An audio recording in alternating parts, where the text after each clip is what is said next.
Hello, everyone. I know that the school is almost going to start, right, on August 17th, and everybody will should be getting ready for the school, back to energy, back to studying mode. So, I thought this is the best method to start off your knowledge. So let's just go and start to talking about types of energy. And this is just a study guide that I've put for you guys. What is energy?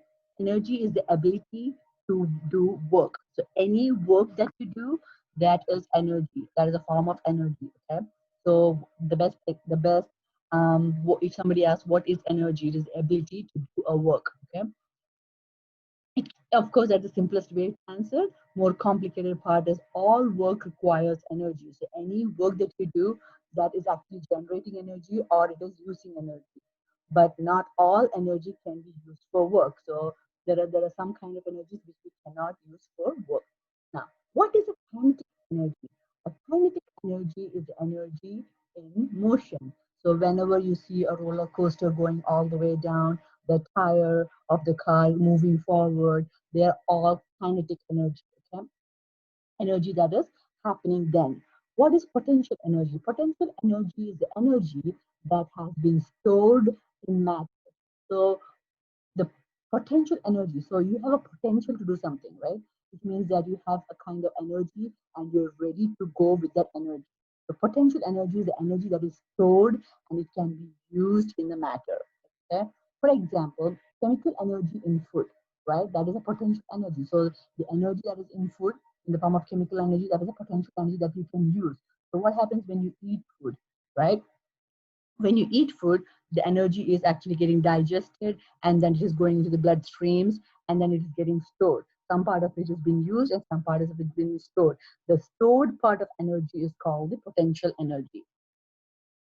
For example, the other example we can say is when there is a rubber band and you are stretching the rubber band, you're giving a tension to the rubber band, right? When you stretch something, you're actually pulling it towards right and left, right? And then you're giving it tension. So as soon as you let go of that, what happens? The rubber band would zoom and fly into some other destination till the energy is all done, right? And so that is called, so the elastic or the tension or the stretching part of the rubber band is called the potential energy. It has the energy, it's ready to do an action. Okay, so potential energy is always energy that is stored in place to be used for later. What is mechanical energy? Mechanical energy is a total of kinetic and potential energy. So when you say mechanical energy is a tire running around, is a mechanical energy, right?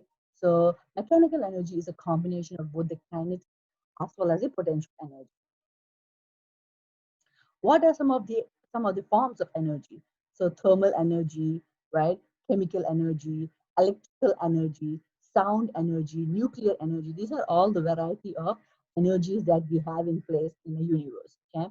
Now, each one has its own importance, because when you say about chemical energy, the energy is contained in the arrangement of the atom. The chemical energy is based on the atomic molecular structures. Okay, they are chemical energy. Electrical energy is energy because of the charged particles. For example, best example that we use on a daily basis is what? We plug our phones every time at night to charge it. What is happening is that from the plug point or the charging unit, the electrical energy or the electrons get into the phone and then they charge. Okay, once it is all charged up, you see a red or you see a green light, right? Which shows that your phone is charged completely. So that is electrical energy, the energy that is being given from the outlet when you plug it in, right? Sound energy. Sound energy is created by vibration. Whenever you see a sound, or whenever you hear a sound or listen to a music, you see that there is a vibration that is happening. For example, you have a guitar and then you start, doing the music on the string.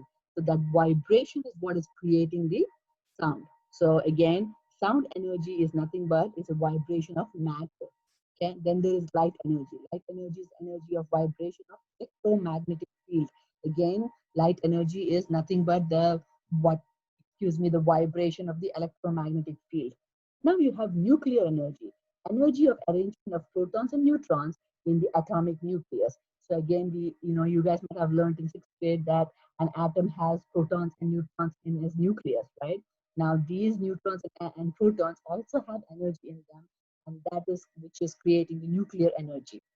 You can split an atom to create two small atoms, or you can fuse the atoms to combine it into one atom. So this kind of energy transformation into splitting or combining them is called the nuclear energy, and that is always what we use in all the warfares, nuclear energy. What are energy conversion? In a mechanical system, for example, a roller coaster potential. So what are energy conversions? Somebody says, what is that? What is energy conversion? Which means that there are different types of energies that we have, right? We learned just now, which is kinetic energy, potential energy, mechanical energy, electrical energy, chemical energy, right? Nuclear energy, sound energy. They're all different types of energies. What are energy conversions? That is from one energy to another. Tell me how. Like, for example, I have my phone to be charged. So mine shows that there's a red line, only a red bar on my phone, which means that my charge is almost going to be done and it's going to die out. My phone is going to die out. So what do? I plug it into the outlet. What is happening? The electrons from the inside of the outlet, okay, gets into the phone in the form of electrons, which we cannot see because it's all wired up and it's coming and it's all we cannot see it. But the electrons get charged, and at some point, these electrons, they go through the wire, and then your phone gets charged up, right?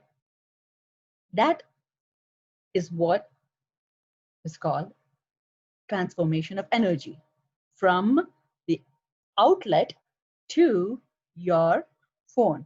So now your phone is all charged up, and the charge is completely full, and it has the potential energy stored in it, which means that energy is being stored in your phone, which you can further use for your purpose, and then you can browse through. And so that is how, so that conversion from electrical energy to potential energy and then to kinetic energy is called energy conversion. Okay. Now, if you look at a battery in a car, sometimes when you start off your car, maybe a light was on in your car for the entire night, and then you try to, you have to go somewhere, and then you on the car, and the car doesn't work, it doesn't start. So what happened there? The, the batteries, the chemical energy in the battery is gone down. So now you have a problem. So your car cannot, so you have to do a jump start. What does jump start mean? You're just actually trying to get more energy and try to put the battery to start, right? To power up the battery. You're trying to power up the battery. So what are you doing here? You're trying to get more energy in the battery, right? By bumping up the chemical energy and then converting it into the electrical energy. Did you see how the conversion is working? So all these are important in our day-to-day life, because all kinds of energies are used. If you look around and you try to observe what kind of energies are we using on a regular basis, you will come to know, hey, we are using chemical energy, we use potential energy, we use mechanical energy because we keep moving, right? We have nuclear energy for wars. We have sound energy because pretty much every single day we hear it outside, right? Whether it can be clapping of your hands, snapping of your finger, or even drumming, music, or even the birds chirping. They're all different kinds of sounds created by vibration. So energy is everywhere. The only thing that you have to remember is energy can neither be created nor destroyed. It is there in the universe, and then from that energy, whatever is given by the universe, we human beings try to create our needs and wants from that energy. Now, if you think about a hydroelectric plant, potential energy is converted into kinetic energy. So, hydroelectric plant, what does that mean?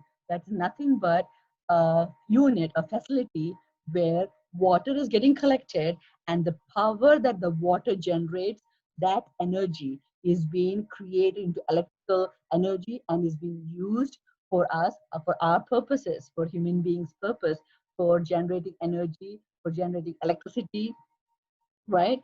So that is called hydro. The word hydro means water. So creating more and more energy through water and then converting it into electrical energy is one of the main things that we do to keep our electricity in homes, at schools, up to the mark. Okay, so hydroelectrical plants are nothing but those are the big huge water dams where the water is being collected, and then it keeps circulating in a high power in such a way that it generates electrical energy, okay, or electricity. So these chemicals were turned. Okay, so now let's go to the next one. What is the law of conservation of energy? Now, this is very important. As a sixth grader, you should have learned, but as a seventh grader, it's been reinforced. So, what is law of conservation of energy? Energy cannot be created or destroyed. In other words, that energy, whatever the universe is giving us, is the only energy that is there, that is existing. The energy can neither be created, can neither be destroyed. It can be used in multiple ways that we want it to be used, in whichever way we want it, but it cannot be created or destroyed. Okay. In other words, it is a closed system. The total amount of energy will always be the same. Now, when you move to eighth grade and then upper, as you go into the higher grades, you will actually learn thermodynamics. And at that point, this law of conservation of energy will be more clearer for you at that point. Okay. However, for you in seventh grade, all you have to know is energy is something that has been already existing in the universe. It can neither be created nor destroyed. Now let's move to the last question. Why is there no perfect energy conversion? So some of the energy always gets turned into thermal energy. So remember, like if we are cooking, right? When we are cooking, we on the stove, we put the thing and we put it our utensils and put the food to burn, to heat or get warmed or whatever we want it to be done, like boil the water, right? What is happening there? Just a few seconds, think through what is going to happen there. Some of the energy that we want to turn into thermal energy gets lost, right? The energy of random motion of molecules, right? Molecules are all hitting over the place, they're all vibrating, and things like that, right? This energy may not be useful. So that particular energy which is trying to vibrate, trying to shake, or whatever, or getting lost, it's not used for any kind of work, right? So now what, so that is an example of there is that. Well, that is why we say there's no perfect energy conversion. So some of the energy always gets, remember that some of the energy always gets turned into thermal energy, the energy of random motion of molecules. This energy may be useful. It might also may not be useful to do some work. For example, friction in mechanical systems, resistance in an electrical circuit. They are all examples of energy conversion which are not that perfect. I hope this helps. Again, I will go through one more time. I'm not going to go through every sentence, but I will go slowly in such a way that you can always, review these questions and have it as a study guide for you guys. Okay? Just going through slowly.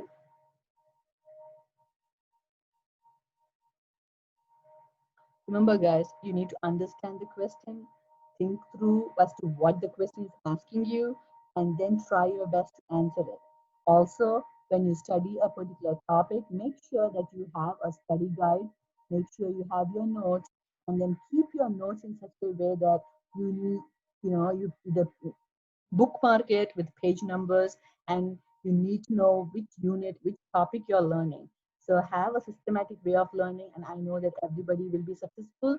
So make sure that you have a pattern of learning, learn every day all the things that the school gives you, and then that way you will see that at certain time, at certain point, you are very good at organizing your notes, very good at understanding what you have learned for that particular day. Remember to work hard, and all the very best. Thank you.